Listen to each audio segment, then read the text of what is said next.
So to show that x to the n times 1 minus x converges to 0 uniformly on the interval 0, 1, we're going to first observe that x to the n times 1 minus x is less than or equal to x to the n, and it is less than or equal to 1 minus x on the interval 0, 1, due to the fact that this is, 1 minus x is a positive, non-negative number that is less than or equal to 1. And so that gives us this inequality. And then similarly, x to the n is less than or equal to 1 and is non-negative. So that gives us this inequality. Okay?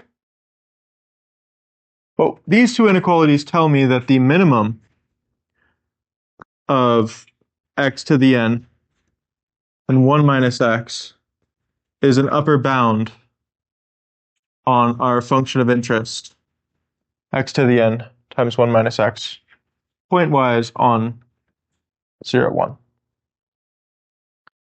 Okay, so then essentially I'm going to show that this function converges uniformly to 0 in n.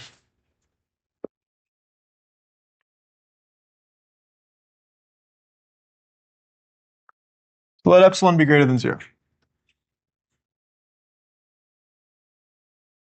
And now I'm going to set b equal to, let's say, 1 minus epsilon. And then choose a capital N such that x to the small n, which is less than or equal to b to the small n, is less than epsilon for all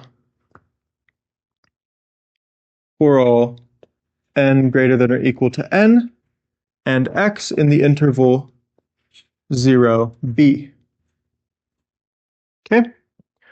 So this inequality is obvious because x, by definition of being in this interval, x is less than or equal to b, and taking powers to the n is monotone increasing. So this inequality holds. And then b is a constant number less than 1, so the limit as n approaches infinity of this sequence is 0, and therefore, by definition of a pointwise convergence to 0, I can find such a capital N to make this number arbitrarily small. Okay. However, or also, so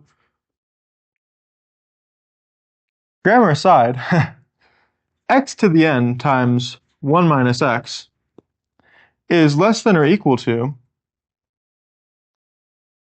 xn, which is less than epsilon for all n greater than or equal to n, x in 0b, and it is less than or, and x to the n times 1 minus x is less than or equal to 1 minus x, which is less than epsilon for all n, doesn't matter what, this is completely independent of n, for x in b1. Okay? Notice that by my definition of b, b was defined to be 1 minus epsilon. So if you think about it, 1 minus x, if x is in the interval b1, 1 minus x, as I've drawn in this picture, is going to be less than epsilon, by definition of b. And so what this tells me is that, in fact, x to the n times 1 minus x, which is a positive number, so I could have written absolute values everywhere. These are all positive numbers that I'm working with. This is less than epsilon for all n greater than or equal to n, and x in 0, 1, which is by definition this statement that we're trying to show, that x to the n times 1 minus x converges uniformly to 0. Okay? Now let's just discuss a little bit geometrically what we did here. We recognized that ultimately we wanted to use x to the n as our upper bound.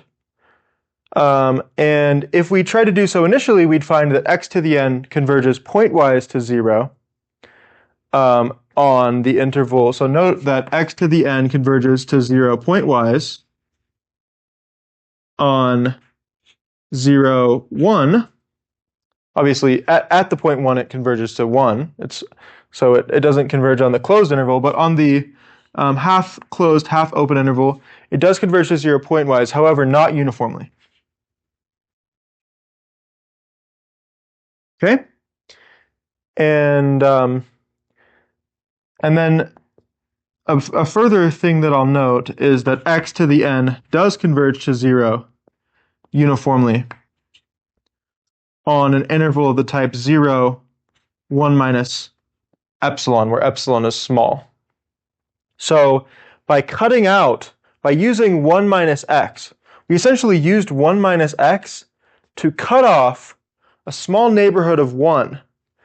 And then outside of that small neighborhood of 1, I can leverage the uniform convergence of x to the n to 0.